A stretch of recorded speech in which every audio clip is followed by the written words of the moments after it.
We about to get into it now, man. Brad Holmes. He's setting that record straight.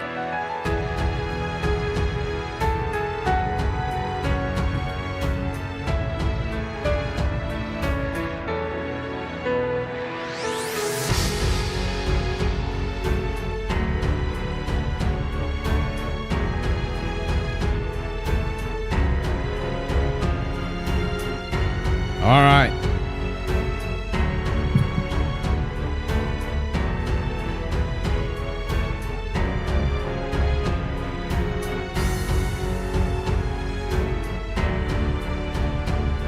All right, what's happening, everybody, man? Welcome in. Apologize, we were off this morning. I'm still not feeling the greatest. Got some chest pain going on, but we're going to roll through it, man. We're going to roll through it tonight. Big shout out tonight, by the way, to Lions Collective, Justin Rogers, Jeff Iafredi, Will Birchfield, and I believe that was, I forget who the other guy was there with him. Colt Pouncey? Was that Pouncey or was that, I couldn't tell if it was Pouncey or if it was Woods. I was listening, not watching. So anyway, big shout out to those guys, man. They did an interview with Brad Holmes. Really good interview. They did a wonderful job. And they asked some good questions. They asked some hard questions, and I'm glad that they did. I recorded one of the questions because it's probably the most important one. This was going to be a video, but I figured, you know what? I'll probably still do a video and talk about it all over again so everybody else that's not watching this can get to see it. But Brad set the story straight and on multiple fronts. I didn't write it all down because I was just going to do the one topic, but I'll just rip the Band-Aid right off. He was straight up asked, by Justin Rogers. Well, let's just have you guys listen to it. You know what? He was asked the question, are him and Brad fighting? Are they having some infighting? There's some disagreement. Is there something going on? I told y'all it was lies. I told y'all it was BS. And I told y'all, the dude that keeps running his mouth, not just Valenti, but the other guy, he's going to end up getting himself, just completely run out of this space. Why do you got to make up fake stuff? I don't understand it. Why do you got to spread rumors and fake stuff and divide this fan base even more than it already has been? Brad set the record in this. This was a really good interview because he set the record straight on that. And he also set the record straight on Edge. He set the record straight on, the players that they were going to bring in. And so it validates everything that I've been talking about for the last several months. Everything. The last few years, honestly. He talked about 24. He talked about 23. He talked about having, all of these, different players that they have to sign and how they're not operating with any cash. Like they really aren't. They're spending everything that they can to do what they need to do. And that doesn't mean that we don't have a good team. It doesn't mean that at all. It just means that Brad and Dan are doing everything they possibly can to field the team that is all about sustainability. Brad's words, Dan words, and Brad's again. This isn't just one and done. Brad said in this interview, he's like, sure, we can go in and do a one and done. Why would you do that? But then again, we can go in all in for that one guy in free agency. What if he doesn't play well? Have I not been telling you all that? You can go in on one dude all you want, but then you can't get the 3 or the 4 or the 5 other guys that you need behind them, right? You still need some good football players behind them. So he validates that. He validates the fact that they were never going to go after the big guy. They had their eyes on multiple different players. But as far as the big dollar, numbers, he used an example. He said, let's say you have a $20 million budget for free agency. And I remember Brad saying before, there's really no budget. It all comes from one, kitty, one pot, whatever. He said that last year, I believe. But he said, if you have a $20 million budget and then you go spend it all on that one player, well, then what? What are you going to do? You didn't fill any of the holes, but one. Is that one player going to help you win a Super Bowl? What happens when that one player rips his Achilles? What happens when that one player gets a concussion and is out for maybe the biggest game of the season? What happens when that one player breaks his wrist or gets a high ankle sprain, which happens all the time, or, hey, hurts his hamstring, or the 50,000 other injuries that could happen on any given day, right? So it's not about the one player. It's about the team. So shout out to all the other content creators and all the other, people that are just toxic and clearly don't know football. You don't know this team. You don't have a pulse on this team. You don't know what's going on inside Allen Park. But here we have a really good pulse, and we understand what this team's trying to do and what they're trying to build. So get rid of the noise. Like, if you're a dedicated Lions fan and you're just sick of the noise, then you know what to do. Get rid of the noise, because that's all that it is. I got rid of the noise a long time ago, over 2 years ago, because I couldn't stand hearing it anymore. So I'm done with it. But let's listen to Brad Holmes and hear what he had to say about Dan and Brad.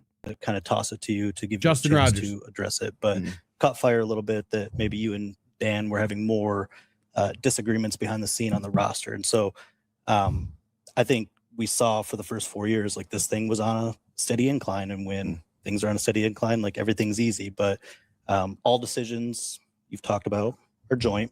You've talked about disagreement is expected, healthy, you welcome it. I'm just wondering, have the conversations been, can we characterize them as more intense when you have a season that is that first step back and maybe you're trying to figure out how to get it back on the track you wanted it?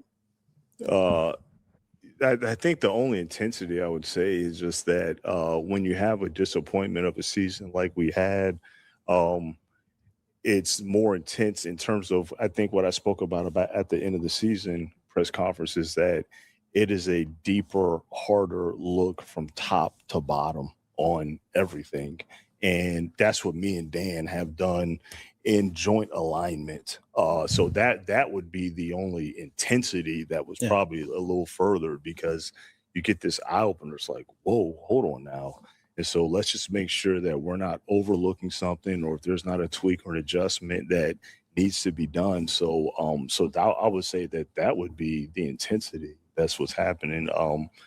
I don't know where the other stuff came from, but no, I mean, if anything, it's me and Dan, in total lockstep like we always have been. Yep. And, we're just kind of looking at everything top to bottom, which we already have done. And that we'll continue to do for sure. Total lockstep. Now, do you think he's full of it? Do you think he's lying? Are we gonna read something tomorrow that says, that Brad's full of it and his sources say? So, Valenti, check your sources, buddy, because your source is full of it. Actually, we know who your source is, and we know that he's full of it. It's old, man. It's really old. It's almost like this. So, at the combine, there were several of the local media there, right? But then there's some people that are writing about the combine that aren't even there. They're giving stories, writing stories, but they're not even there. Nowhere to be seen throughout the entire week. So unless they were holed up in a hotel taking, private interviews, doubtful. Where do these stories come from? Right? I'm not stupid. I'm not naive. Like, I know you can get stories from sources on the ground, boots on the ground, and, people that are there and yada, yada, yada. But that's not how those stories are portrayed. So, Brad and Dan, did we ever think that there was going to be a moment where there could be some issues? Sure. Are there issues? No. And I'm glad that, that he used, that Justin used the word intensity. And I'm glad that Brad summed up the intensity is not, it's not like we're having an argument, right? The intensity is we have an intense franchise. We have an intense offseason. We have an intense free agency period coming up. And all of these conversations about the roster, right? About the draft, about what the hell just happened last year was the biggest cluster F we've ever seen. That can't happen again. So we're going to have some intense conversation because we have to look, like he said, top to bottom. And that means me. If I'm Brad, that means me. That means Dan. That means Calvin. That means, Fip. It means everybody, top to bottom. Do we have the right people? Hank, did he lose his luster? Top to bottom. Roster, top to bottom. So I'm glad that it was done. And I'm glad that it's out there and we can finally put it all to rest. Because quite honestly, it gets old really fast with the same old, man. It's just like how a drum, when you beat it, it always sounds the same. Well, that's the same old crap that we get from certain people. And it's just not the way that people want to live, man.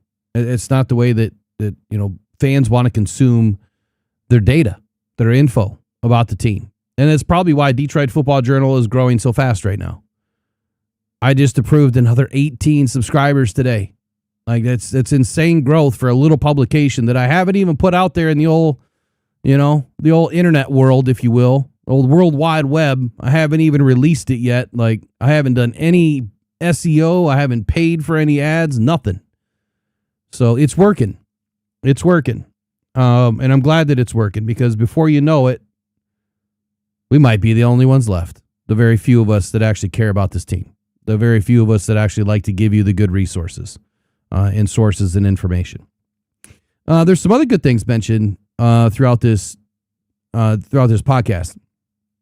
They're talking about the edge position, and Brad said, look, it's not that they've ignored it, but what am I supposed to do? Like, even if edge is staring at us right in the face and we don't select the edge that you think that we're going to do last year, right? Last year's draft, look how many players were available for Brad in last year's draft, and he passed on them.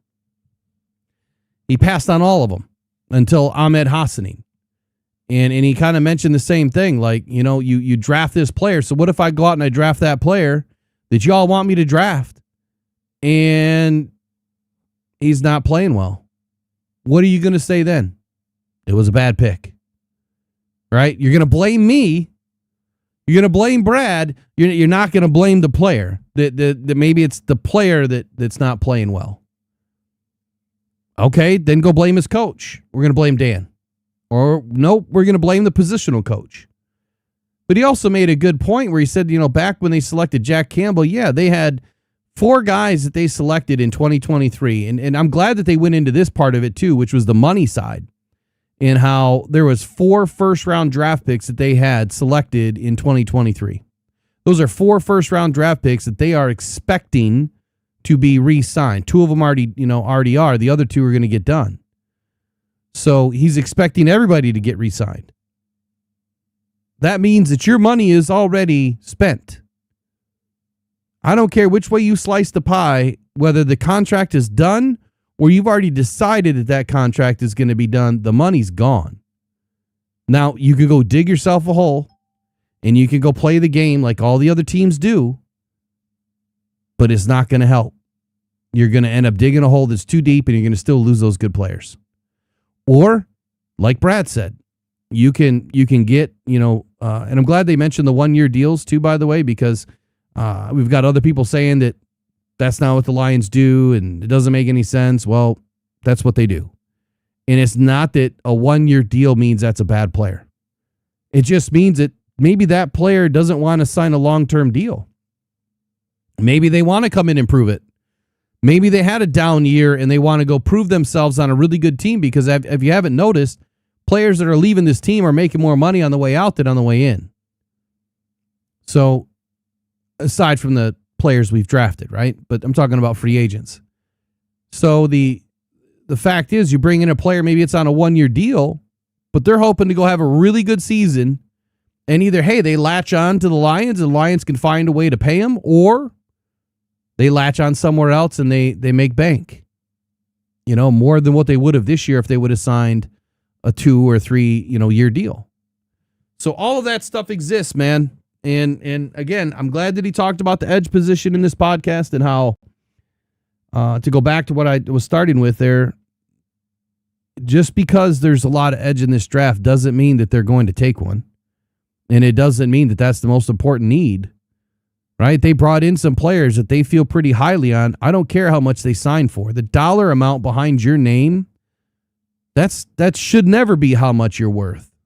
And it should never be, what someone's going to get out of you, because I'll tell you right now, there's a lot of billionaire turds out there today. A lot of billionaire turds. But I know some people that fight, claw, and scratch their way just to make ends meet, that are probably some of the most beautiful humans out there, that will out-hustle and outwork anybody.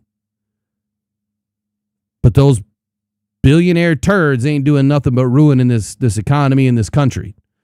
So take it for what it's worth. It's just an analogy between money doesn't mean anything, and the dollar amount attached to these players' name doesn't mean anything. It doesn't mean anything. It doesn't mean that, Al-Qadim Muhammad last year could have had a better year than Aiden. He could have had a much better year than Aiden if they would have put him in the freaking game. But you know why they didn't? It's the exact same reason that I just got done telling y'all last week, and I think on Monday.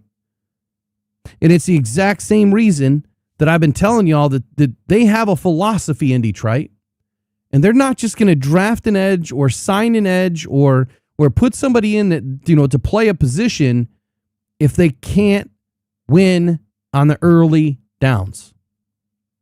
He mentioned it in the podcast. He said, You've got to be good on the early downs. You have to be good against the run. That's what they believe in. That's the core, and that's what they're going to do. So they're bringing in players that can play on those early downs. They're bringing in players that are good against the run. And he also said he wants players that can set a hard edge. It doesn't mean that you're not going to get after the quarterback, because he also said the other way, you can set all the hard edges you want, but then if you're not getting after the quarterback when it's time to get after the quarterback, well, then that's a problem too. Of course, you want to have, the three-way player or the four-way player or the utility man that can do it all.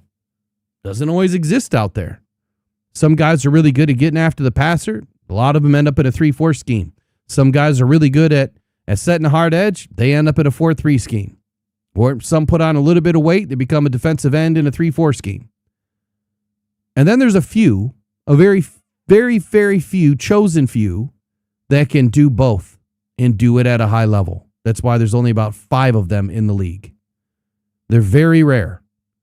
So you need a mixture of guys that can do a little bit of this and a little bit of that, and that's why it's called a TAME. It's that simple. It's that simple. I'll have to adjust Nightbot if he's going crazy. Honestly, I haven't seen him yet.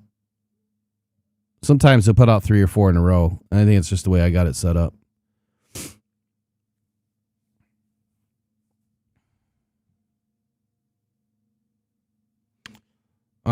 So anyway, I don't know if you guys had a chance to go listen to it. When I'm done with this, I'll tag it in the description, so that it's there for you guys to go listen to. It's about an hour long. And again, man, great work by those guys, getting the hard questions asked and answered. There was a conversation too about Taylor Decker. He said that, obviously eyes always open, right? He's never going to say no. But obviously the ship's probably sailed by now. Kind of what I said the other day. We had some ideas, some intel that was saying there's possibly a chance if he stays available throughout the draft, and if the Lions somehow don't get what they want, there's always that possibility. Brad kind of said the same thing. I mean, very similar, that the possibility is always there. He's never going to be closed-minded, to something like that. And then he talked about David Montgomery. And he talked about David Montgomery from the perspective of, what was this all about? And it was at the very end of the season. I mean, they had immediate dialogue with David Montgomery and his agent. Immediate dialogue to kind of figure out where the best place was for him to go. And it was always the Texans. From day one, I guess it was always the Texans. So they made it work. But at the same time, Brad also said, I wasn't just going to trade a player because that player wanted to be traded. Like, if I didn't get back what I felt like, we deserve back for this player, not going to trade him. And then, yep, you're kind of stuck. But he also mentioned how Jahmyr Gibbs has taken over that room. The ascension of Jahmyr Gibbs is one of the biggest reasons why that, David Montgomery, outside of him, being requested to leave, it was because of Jahmyr Gibbs' performance as to why David Montgomery was getting less touches. And I would say, look, as much as we love David and we appreciate David, yeah, there's a lot of areas of his game that didn't show up at times. And same thing for Jahmyr Gibbs. And you know what? You're going up against some really good defenses. That's going to happen. But more times than not, Jahmyr always showed up. And he did something somewhere. If his run game wasn't working, he was out catching the ball out, off the slot, or, if it was just one of those games, man, that nobody was working, then nobody was working. So they mentioned that too. What else did they talk about in there? What else did they talk about? I should have wrote it all down. I've been working on graphics for like 3 days straight, so I'm trying to put something together when I finally do this top 25. I started recording all the videos, and I'm like, I could probably dress this up a little bit. I think people are probably just get sick of you, looking at you on the mic all the time. Like, there's got to be something I can throw up on the screen. Here, I'll give you a little taste. Let me see if I got something lined up here. I'll give you a little taste.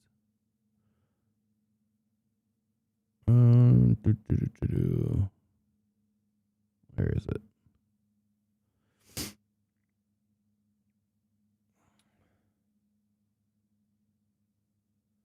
One sec. Oh, yeah. I think I got something lined up. Hold on. I thought I took it out already. There you go. So when I start to announce the guys, where they're at, I'm going to roll with this. You tell me what you think.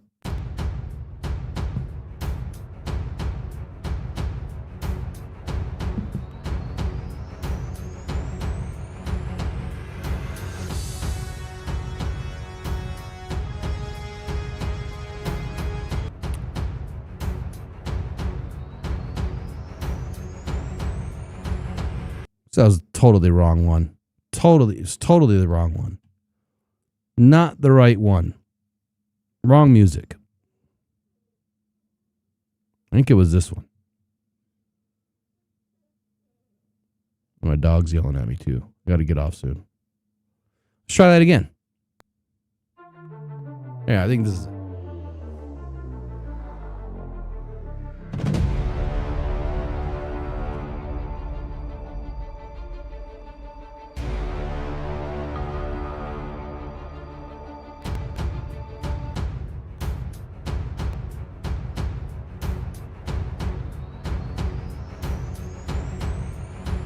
There we go.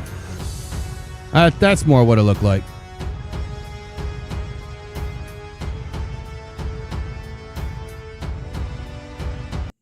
A little Last of the Mohicans music or something, man. I don't know what I got going on there, but it works. And that's not how it would go down. But anyway, it's a work in progress. So you can see I don't do anything I don't just not do anything all day. I do something, even when I'm not feeling good, man. So anyway, questions, comments. What do you guys think about this whole thing?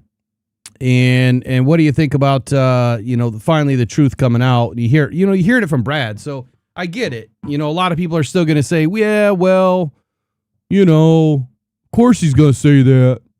He's not going to say anything different. The hard question would have been, is there anybody possible that could know what's going on between you and Dan outside of your wives and these four walls? And the answer is probably no, right? There's nobody that's in the room unless it's an interview, and even then, it ain't being talked about. So there you go. Questions, comments, statements, what do you think?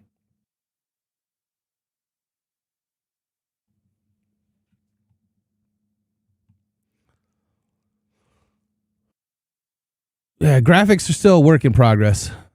They're getting there. My dog is literally pulling my lights down. What is he doing? Connor, what are you doing, dude? Get out of there. Get out. I'll be right back.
All right, anyway.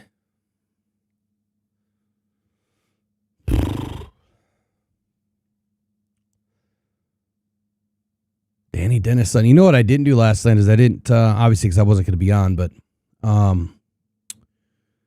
didn't do a mock draft. So I could do an impromptu one real quick. I really just wanted to come in and clear the air with this whole Brad Holmes thing. I think it's about damn time, and like I said, I'm glad it got done. I think that there's a lot more good than bad going on inside Detroit and inside the Lions organization. The one final thing actually I'll speak to is the money side of it, where I don't know if I made this clear enough or not. And honestly, you should just go watch the podcast. It's about an hour long. But the money side of it, when you think about it, the thing that I've been saying this whole time is when you go back and you look at 2023, I keep going back to 2023. You kind of have to go back to 2022 because of Aiden Hutchinson. But even beyond Aiden, like if 2023 didn't happen the way that it did, if we got, let's say we got 3 out of 4, not all 4, right? If we got 3 out of 4, I think that then it's a different conversation. Then I think the edge rusher is probably on the table. So it's not that I'm against it. I've never been against having great football players. I'm not against making your team better. But I think when you look around the room, it's who do you need? Where do you need them? How much can we spend? And then what are we going to be able to get in this draft? Because this draft has this, position, this position, and this position that are really deep, kind of where we're picking, where can we move around? And I think that, again, this is not brain surgery. Like anybody that has 2 brain cells should be able to figure that out. I don't understand the constant toxic negative energy. It's Brad's a failure and Brad's this and Brad's that and whatever, right? Brad and Dan do these things in lockstep. According to Brad and according to Dan, it's been that way this whole time. So why are we blaming just Brad then? Like if you really got a bone to pick, wouldn't it be with both of them? It's not like Dan's just coaching. Like he's part of this too. He's the one that's part, of making the decisions for who's on this roster and who gets drafted. Sure, you could say the GM gets the last say, but do you really think that Brad just goes into this and says, yeah, Dan, I'm good, bro. Like, just sit. I'll take care of it. Nah, that's not what he's doing. They're more like, hey, what do you think? Get this guy? We can get this guy. Should we get this guy? How about this guy? We should get that guy? Well, if we go get this guy here, can we get this guy over there? What do you think? How many times have you watched the videos from 21, 22, 23 where that's exactly what's going on? It's they cover the mic and they're, they cover the mic, whatever, and they're over there talking about stuff. Hushing. It's because they work together, man, the way it's supposed to be done.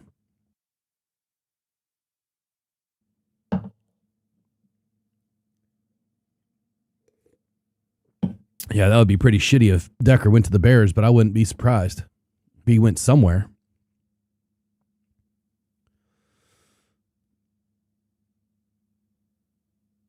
Hold on. Hold the phone here. So 4th and 60 says the doom and gloom over on CT right now is exhausted. Like right now, like their show tonight is bad. How could it be bad? How could it be bad? Like you just heard the truth from the man.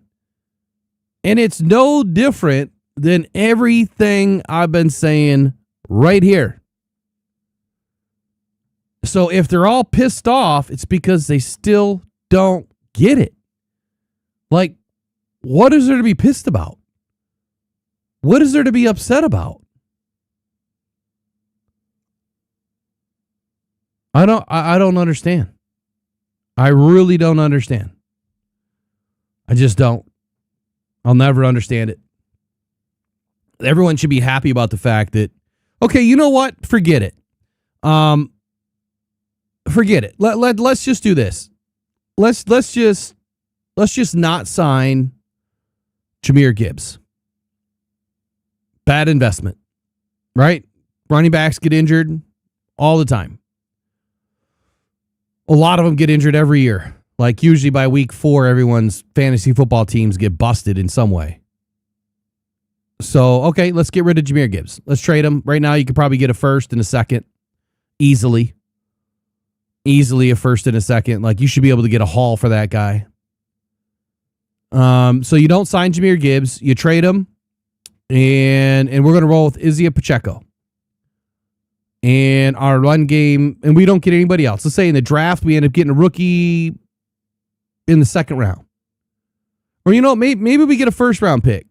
Maybe we get Jadarian Price. Maybe we take him at the back end of the 1st or Clark or whatever the guy's name is. I can't remember his name now. Another guy that just started making his way up. I haven't even watched his tape yet. Can't even remember his name. I have to look him up every time. So if we don't do that, and then we don't sign Branch, well then there you go. Well, there's $40 million a year that you have to go spend. The other thing that he mentioned too, speaking of Branch, was about Kirby Joseph and how they still don't have a clue. Now, either he's just saying that because he said the same thing he said a month ago, which was we should know a little bit more in a few weeks. He said the same thing at the combine. So either nothing has changed or everything has changed, meaning when he says we'll know more in a few weeks, well, the draft's going to be here in a few weeks. So then we'll have our answer. I think they're going after a safety. I really do. If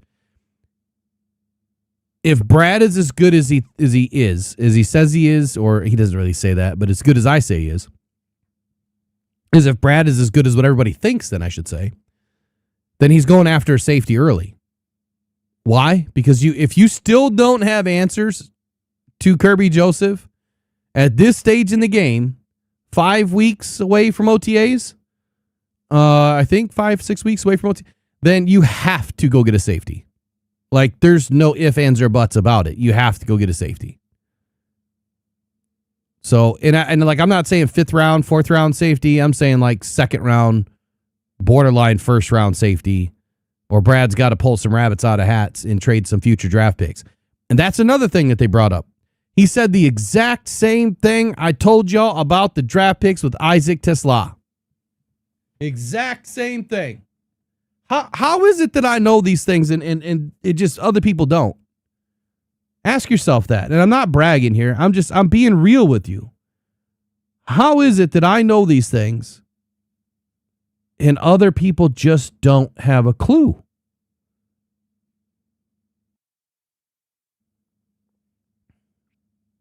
Honestly, I really don't know. I thought that a lot of this stuff was just common knowledge. Or I thought that people that jump on a mic and talk about a team and call themselves, I don't know, what do they call themselves? Okay, podcaster's a loose term. Anybody can jump on the mic and talk shit. But if you're really talking about things that you think that you know about, if you're trying to tell your audience that you know these things or that you have some knowledge about some things, anybody can be a parrot. Like anybody can be a reporter. All you're doing is parroting what somebody else said. Go buy a parrot at the damn store. Same thing. You teach it a few words, it's going to talk back to you. Same thing with a journalist. All you're doing, and a good journalist will get good stories, create stories, right? Those are special. But a parrot, a reporter, that's different. That's totally different. So I just thought it was common knowledge. You know, I thought people actually did some research. I thought maybe they actually played the game, maybe studied the game. I didn't play football extremely long throughout my career. I got injured way too much. Baseball was my thing anyway. You know, I played ball until I was 20 years old. And semi-pro ball. I mean, I ended up ripping up my pelvis, sliding into second base. And that was it, man. It was all she wrote. It was done. It was fun while it lasted. So the game of football just never left. It just never left my blood, man. That's something that I always wanted to do. It's always something that I wanted to be part of. And I guess I just kept studying the game. And I took it more seriously than I guess a lot of people did. So when I'm talking about the draft picks for Isaac TeSlaa and what Brad Holmes said in this podcast was they started getting pushback from these other teams. And the other teams are saying, hey, I've got this third and this third, but Brad, it's look, we know what that is. You know, we have to kind of gauge whether you're going to make it. Are you making it to the Super Bowl next year? Or are you picking at the bottom? Like where the line's going to be? Now, hindsight being what it is, well, those picks ended up being pretty good because the Lions are picking middle of the pack, which is a pretty good place to be. It's not where I want to be, but you know, I'd rather be picking at the end as opposed to the middle. But anyway, he mentioned that. Brad mentioned that tonight when he said, "Look, teams are pushing back at us like, you know, you trading away a compensatory pick for one of your coaches moving on like that. That's a 4th round pick. It really is. Just because it says it's a third doesn't mean that it's a third. The 3rd round ends at pick 96. That's the end of the true 3rd round. Now, all of these other BS picks that were added in for compensatory and the Rooney Rule, look, those are not 3rd round picks. Those are the beginning of the 4th. So I'm glad that Brad mentioned that tonight too, because again, it just validates everything that I kept trying to tell everybody. And look, I was pissed about the Isaac TeSlaa pick too. I mean, I said that live last year during the draft in Green Bay. I was like, what did we just do? We just gave up what? For who? And then the next day I started thinking about, or that night I started thinking about it. And then the next day I'm like, okay, it's not so bad. It's not so bad. Because when you start to think about what we really gave up, we gave up some 4th round picks. Future 4th round picks. Picks that we didn't even own before. They were freebies. Now, would those picks be great in this draft? Absolutely. But did we need Isaac TeSlaa last year? Absolutely. And is Isaac TeSlaa a better football player for having played an extra season? And now he's stepping into a real role this year? Absolutely. So they did it right. And they ended up getting a really good football player. Somebody that they weren't just going after Isaac TeSlaa just because. No, they had him on the list. That was a football player that they wanted. And they were not about to lose, an opportunity to move up to go get him. So they must have had some intel somewhere that said that someone was going to take him.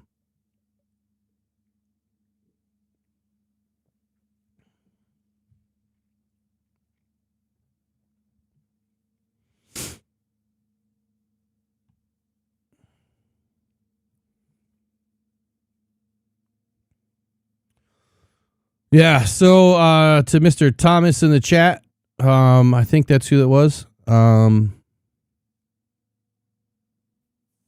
What's disappointing? What's disappointing, brother? And the only thing that I'm telling you, is the truth. That's all. There's no sarcasm. No sarcasm at all. Just facts, buddy. I thought that it was common knowledge that people knew these things. But even when it's not common knowledge and then you hear from somebody that's telling you the truth and then now it's validated once again, hopefully the next time we cross that bridge where someone has a major question or heartburn about Brad Holmes or Dan Campbell or anything else, maybe you'll listen a little bit better the next time. Because and I'm not saying that what Brad is saying is gospel either, but go find a better source. Go find a different source, some other team, a different executive, if you will, and ask them the question. Would you have done what Brad did knowing what you got in Isaac Tesla? What would you have done? Do you value those picks the same way? Look, put it this way. Do you think that Brad just went to a team and said, look, man, I got these third round picks. I don't really want them. Yeah, look, I just need to move up. I just need to move up to get my guy. I'll give you all of them. What the hell? I don't need them. No, Brad probably went into the discussion like, look, man, I got a third and a fourth. I got a third and a fifth. He moved up a whole round. He moved up like 32 picks. Like, that's worth something. That's worth at least 2 round picks. That'd be a third and a third. And then a future? Right? So a future's not worth shit. It's worth 50%. And a future compensatory is worth about 30%. So he didn't just walk into this negotiation to say, I'm just going to give them all to you, man. Just give me your pick. No, like that team said, I'm not doing it because those picks aren't worth anything. And you're the Lions, you're on a hot streak, and you're probably going to be picking at the end of the round. So why would I do that? I need something more. And I'm not taking a 5th round pick. Ask yourself, man. Just ask yourself. And I could care less if people are upset about not winning a championship in 68 years. I could care less. I could care less. You know why? Because the previous 63 years were run horridly. The team was run into the ground. We didn't have what we have now. So forget about the past, because I'll put it to you this way. If you're the type of fan or person that just wakes up every single day and you are pissed about yesterday, answer me this. How are you going to improve your situation, your life, or whatever's next if you're constantly thinking about negativity? The people that constantly have negativity on their brain, they're not growing. They're not going anywhere. They're going to sit there and spin their wheels in that mud. But the people that have positivity, they can see some light, cups half full versus cup half empty, or they do some research and go find that, hey, like this stuff's been done before. There's a reason for it. There's history, which I pointed out a couple weeks ago with all of the previous trades and talking about David Montgomery. Everyone thought that we would get a 2nd round pick. I'm like, nope, it'd be a 4th and a 7th. And we got a 4th and a 7th. Now, I didn't expect an extra offensive lineman, but that's because of the bidding war. But the history told us exactly what we were going to get for David. But how did we know that? Because I actually did the history. I went and researched. I researched 20 years worth of trades. So I'm sorry if you think it's petty, but it's not petty when we get things right. It's not petty when we can have 95% of this audience more educated and thankful by all of the comments that they leave and all the emails that I get that are thankful for their research. They're thankful for bringing the truth to the top. Cream rises to the top. I'd rather do that. I would much rather do that. So I'm not being petty. I'm just being straight up, man. I thought that this stuff was common knowledge because it's out there. And be honest with you, we have more power at our fingertips today than we've ever had. You have 50 different AI tools that you can use that can do research for you. And there's still Google. Like Google can do a lot for you too, because it's now driven by AI. It always has been, but it's driven by a different brand of AI. So the research is always there. You can't just trust. You have to verify.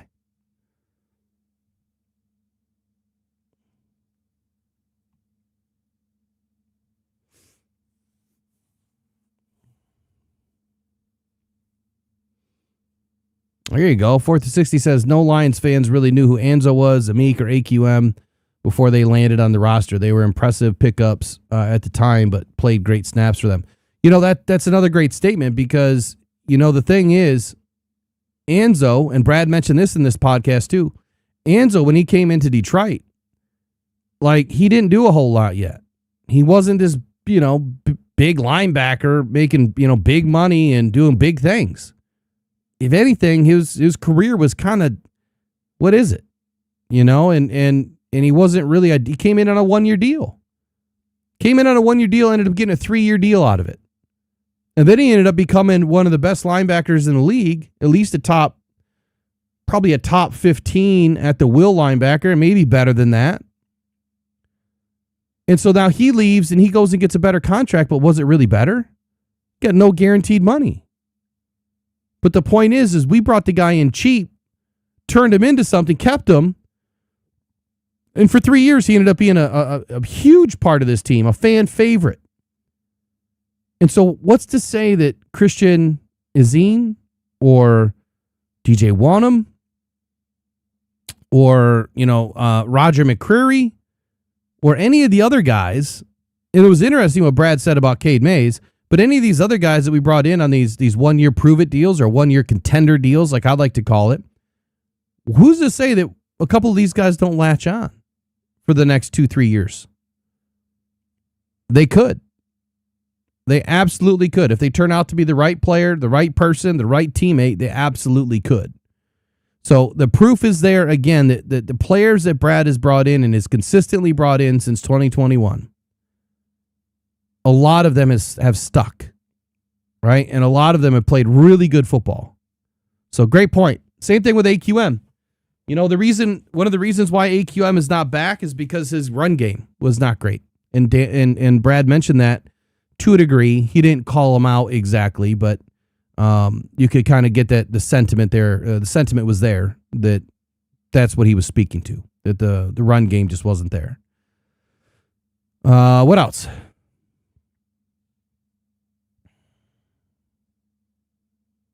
Most Lions fans wanted him gone in year 2. You still talking about Anzo?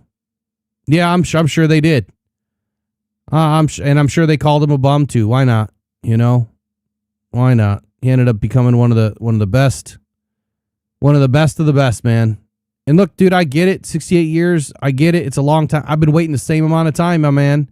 I've only been alive for 45 of them, but I've been following this team since I was 4 years old. 4 years old. I was on the field at Pontiac Silverdome with Billy Sims and Gary Danielson. And I can't remember who else is on that team right now. I was 4 years old. That is when my fandom started. And I'll tell you, one of the worst things that ever happened to me, being a fan, I had a banana box. My dad loved banana boxes. We always had banana boxes full of stuff, in storage or whatever, right? Well, in the basement. And I would always go down to the basement, and then there was an area that, you could store your stuff, right? Usually everyone has some sort of a mechanical room or whatever, right? So this area, had the concrete walls and, drain or whatever. And I got my box. It's all full of my Lion stuff, all my signed pennants, all my baseballs, all my Beckett's. And then I got more boxes of cards and boxes of cards. I mean, like piles of boxes of cards. And it flooded. And I lost everything. I lost it all, man.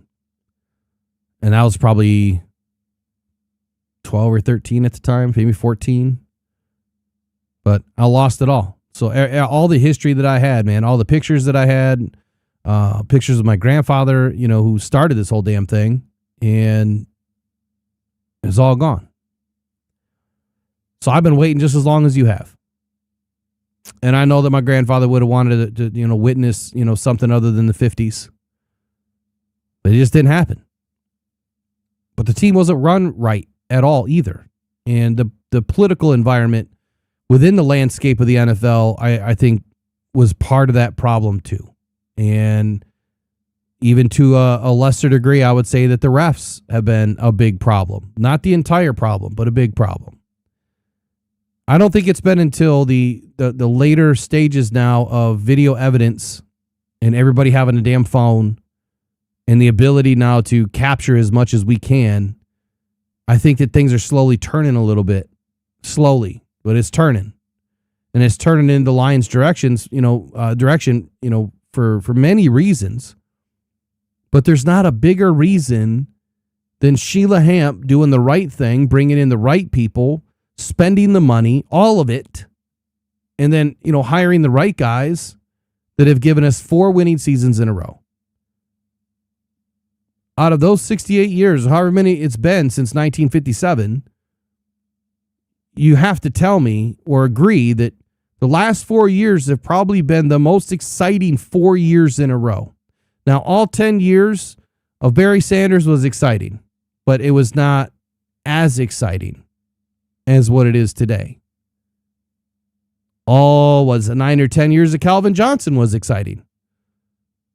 Well, we never accomplished what we have accomplished in the last 4 years. That's where my biggest heartburn is like fans just don't get it. We've never been, to the mountaintop. I get it. But we finally have been really close. And we have the right team to get back. And I think it's been made better. Honestly, I think this free agency has been made better.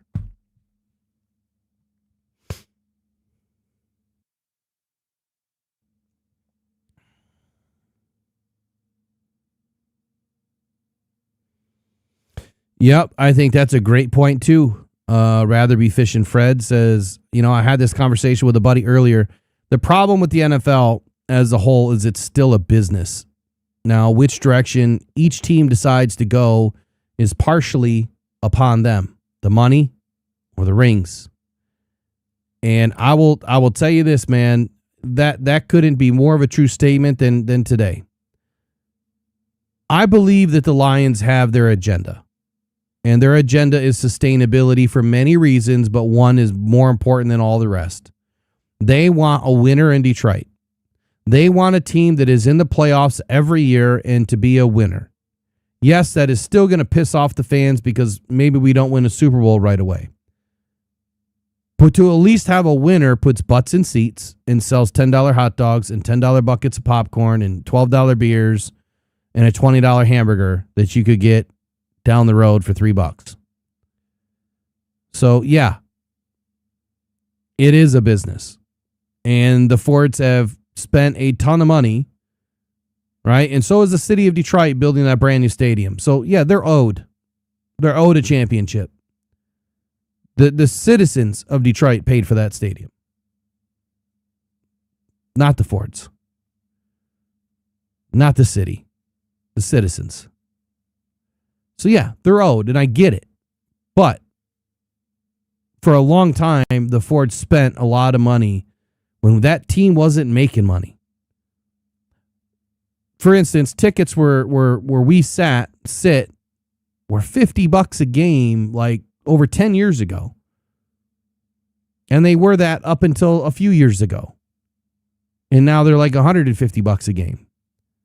So they're trying to recoup their losses. They're trying to recoup all the money that they put in too. So yeah, there's the business side. But I can't ignore the football side. The football side is bright. Like the core of this team, you could stack it against any core out there. And again, I'll just, to paraphrase what Brad said, in this interview is very simple. It's very simple. They are spending every dollar that they have available to do the right thing for this team. Every dollar. There's just no room. And people look around and they see other teams spending money. Well, why do you think that they're spending money? Because they have the money, because their draft picks didn't work out. That's why. When you get rid of a lot of players on your team and you have $100 million to spend, go look at the previous drafts. Anyway, I'm out. We'll see you guys tomorrow. Go and probably go to Detroit Lions. Don't forget, like, share, subscribe on your way out. And visit Detroit Football Journal while you have time. If you have not subscribed, now is the time. Because when the time is up, it is up. And that means there will be no more freebies on the Journal. Pressured by